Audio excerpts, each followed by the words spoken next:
Hello, sweet juniors. Time for the chapter entitled Strange Dog.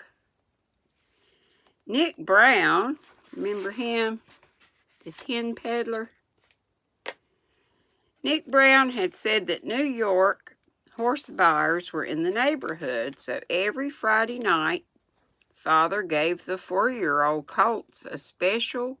I wouldn't think after they're 4 years old they'd still be called colts. That's just me. 4-year-olds were already perfectly broken, and Alonzo wanted so much to help groom them that Father let him. But he was allowed to go into their stalls only when Father was there. Oh, I forgot. Special storytelling scarf. I'll do it this way this time. Let's see. Carefully, Almanzo curry-combed and brushed their shining brown sides and their smooth round haunches and slender legs. Then he rubbed them down with clean cloths. He combed and braided their black manes and their long black tails. With a little brush, he oiled their curved hooves till they shone black as Mother's polished stove. He was careful never to move suddenly and startle them. He talked to them while he worked in a gentle, low voice. The colts nibbled his sleeves with their lips and nuzzled at his pockets for the apples he brought them. They arched their necks when he rubbed their velvety noses. They are so soft. Their lips and they're right in front there. It's like just suede.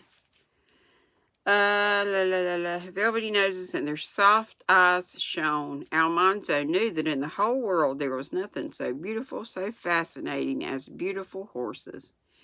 When he thought that it would be years and years before he could have a little colt to teach and take care of, he could hardly bear it.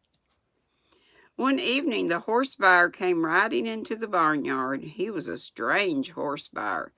Father had never, and by strange, sounds like it says Father had never seen him before, so it doesn't mean he was weird, I don't guess, just that he had never seen him. He was dressed in city clothes of machine-made cloth, and he tapped his shining tall boots with a little red whip. His black eyes were close to his thin nose. His black beard was trimmed to a point, and the ends of his mustache were waxed and twisted. He looked very strange. Well, maybe he does look strange. Standing in the barnyard and thoughtfully twisting one end of his mustache into a sharper point, but probably just because they're not used to seeing city folk, city slickers, they call them. Father led out the colts. They were perfectly marched Morgans.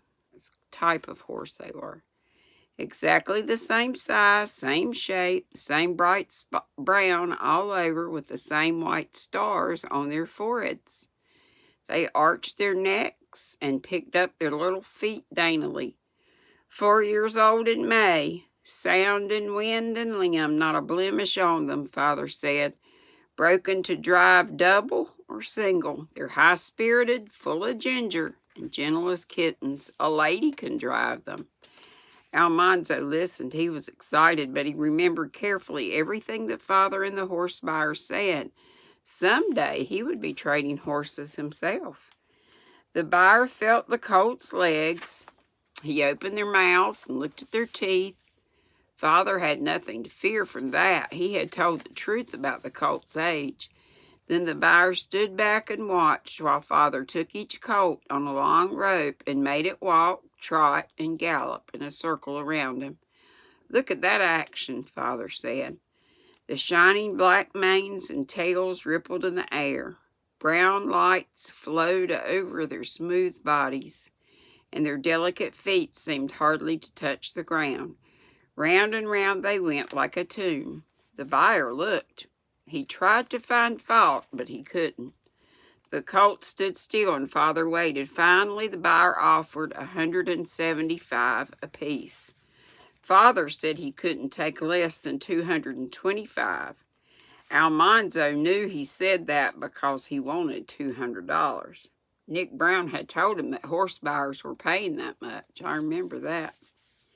Then Father hitched both colts to the buggy. He and the buyer climbed in, and away they went down the road. The colts' heads were high, their noses stretched out, their manes and tails blew in the wind of their speed, and their flashing legs moved all together as though the colts were one colt.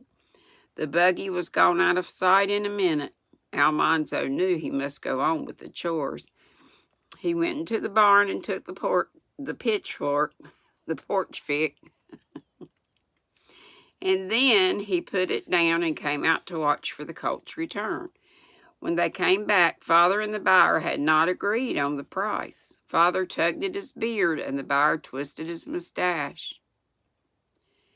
The buyer talked about the expense of taking the colts to New York and about the low prices there. He had to think of his profit. The best he could offer was $175. Father said, "I'll split the difference, $200, and that's my last price." The buyer thought and answered, "I don't see my way clear to pay that." "All right," Father said, "no hard feelings, and we'll be glad to have you stay for supper." He began to unhitch the colts. The buyer said, "Over by Saranac, they're selling better horses than these for $175. Father didn't answer. He unhitched the colts and led them toward the stalls. Then the buyer said, "All right, $200 it is. I'll lose money by it, but here you are." He took a fat wallet out of his pocket and gave Father $200 to bind the bargain. "Bring them to town tomorrow and get the rest." The colts were sold at Father's price, $200 apiece. I wonder if he bought them all. The colts are supposed to. The buyer would not stay to supper. He rode away, and Father took the money to Mother in the kitchen. Mother exclaimed, "You mean to say we must keep all that money in the house overnight?" "It's too late to take it to the bank," Father said. "We're safe enough. Nobody but us knows the money's here. I declare I shan't sleep a wink. The Lord will take care of us," Father said. "The Lord helps them that help themselves," Mother replied. "I wish to goodness that money was safe in the bank." It was already past chore time, and Almanzo had to hurry to the barn with the milk pails. If cows were not milked at exactly the same time, night and morning, they will not give so much milk. Then there were the mangers and stalls to clean and all the stock to feed, and it was almost 8 o'clock before everything was done, and Mother was keeping supper warm. Supper time was not as cheerful as usual. There was a dark, heavy feeling about that money. Mother had hidden it in the pantry, then she hid it in a linen closet. After supper, she began setting the sponge for tomorrow's baking and worrying again about the money. Her hands flew. The bread sponge made little popping sounds under her spoon, and she was saying, "It don't seem as though anybody'd think to look between sheets in the closet, but I declare What's that?" They all jumped. They held their breaths and listened. "Something or somebody's prowling round this house," Mother breathed. All you could see when you looked at the window was blackness outside. "Pshaw, wasn't nothing," Father said. "I tell you I heard something." "I didn't," Father said. "Royal," said Mother, "you go look." Royal opened the door and peered out into the dark. After a minute, he said, "It's nothing but a stray dog." "Drive it away," said Mother. Royal went out and drove it away. Almanzo wished he had a dog, but a little dog digs up the garden and chases hens and sucks eggs, and a big dog may kill sheep. Mother's always said there was stock enough on the place without a dirty dog. She set away the bread sponge. Almanzo washed his feet. He had to wash his feet every night when he went barefoot. He was washing them when they all heard a stealthy sound on the back porch. Mother's eyes were big. Royal said, "It's only that dog. He opened the door. At first they saw nothing, and Mother's eyes got bigger. Then they saw a big, thin dog cringing away in the shadows. His ribs showed under his fur. "Oh, Mother, the poor dog," Alice cried. "Please, Mother, can I just give him a little bit to eat?" "Goodness, child, yes," Mother said. "You can drive him away in the morning, Royal." Alice set out a pan of food for the dog. He dared not come near it while the door was open, but when Almanzo shut the door, they heard him chewing. Mother tried the door twice to make sure it was locked. The dark came into the kitchen, and they left it with the candles. And the dark looked in through the dining room windows. Mother locked both dining room doors, and she even went into the parlor and tried the parlor door, though it was always kept locked. Almanzo lay in bed for a long time, listening and staring at the dark. But at last he fell asleep, and he did not know what happened in the night till Mother told it the next morning. She had put the money under Father's socks in the bureau drawer. But after she went to bed, she got up again and put it under her pillow. She did not think she would sleep at all, but she must have, because in the night something woke her. She sat bolt upright in the bed. Father was sound asleep. The moon was shining, and she could see the lilac bush in the yard. Everything was still.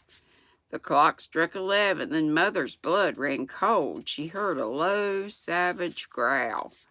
She got out of bed and went to the window. The strange dog stood under it, bristling and showing his teeth.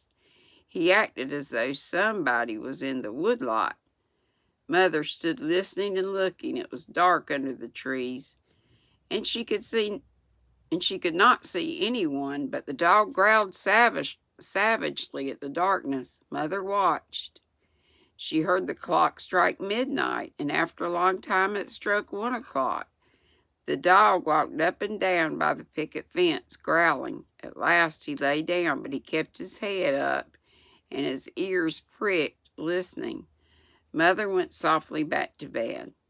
At dawn, the dog was gone. They looked for him, but they could not find him anywhere. But his tracks were in the yard, and on the other side of the fence in the woodlot, Father found the tracks of 2 men's boots. He hitched up at once before breakfast and tied the colts behind the buggy and drove to Malone. He put the $200 in the bank. He delivered the colts to the buyer and got the other $200, so I guess he just sold 2, and put that in the bank too. When he came back, he told Mother, "You were right. We came near being robbed last night. A farmer near Malone had sold a team the week before and had kept the money in the house. That night, robbers broke into his house while he was asleep. They tied up his wife and children, and they beat him almost to death to make him tell where the money was hidden. They took the money and got away. The sheriff was looking for them. I wouldn't be surprised if that horse buyer had a hand in it," Father said. "Who else knew we had money in the house? But it couldn't be proved. I made inquiry, and he was at the hotel in Malone last night." Mother said she would always believe that Providence had sent the strange dog to watch over them. Almanzo thought perhaps he stayed because Alice fed him. "Maybe he was sent to try us," Mother said. "Maybe the Lord was merciful to us because we were merciful to him." They never saw the strange dog again. Perhaps he was a poor lost dog, and the food that Alice gave him made him strong enough to find his way home again. And that's all. Whew, I'm glad they didn't get robbed. That would have been terrible. That was awful about their neighbor, though. And the next chapter is called Sheep Shearing. That's when they take the wool, or the extra wool, off of the sheep. There they are looking out. You can see the dog. Poor skinny dog.